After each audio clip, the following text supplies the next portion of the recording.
cours de cette vidéo, nous allons montrer les impacts des extracteurs de granulats marins donc sur les côtes.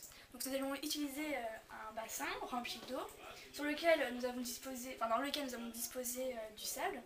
Donc on a représenté ici une côte et le plancher océanique qui est de plus en plus profond plus on s'éloigne de la côte.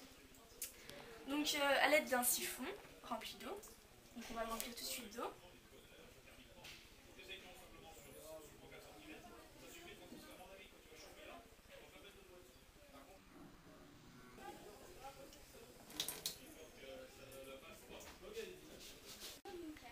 Donc nous allons utiliser le siphon pour procéder donc de la même manière que les sabliers qui pompent le sable du plancher océanique. Donc pour cela nous allons utiliser le siphon qui pendant cette méthode utilise le phénomène de gravité.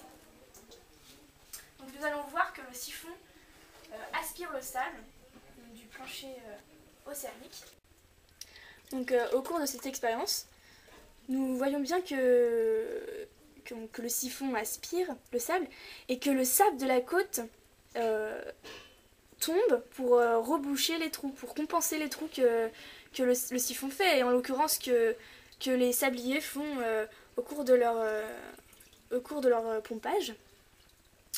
Donc ce qui nous conduit à voir le phénomène d'érosion côtière.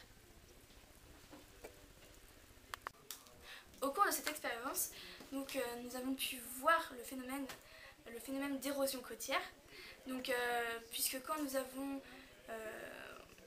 ça illustre bien le phénomène des sabliers, puisque ceux-ci font des trous et le sable donc, des côtes s'en va vers ces trous pour les reboucher.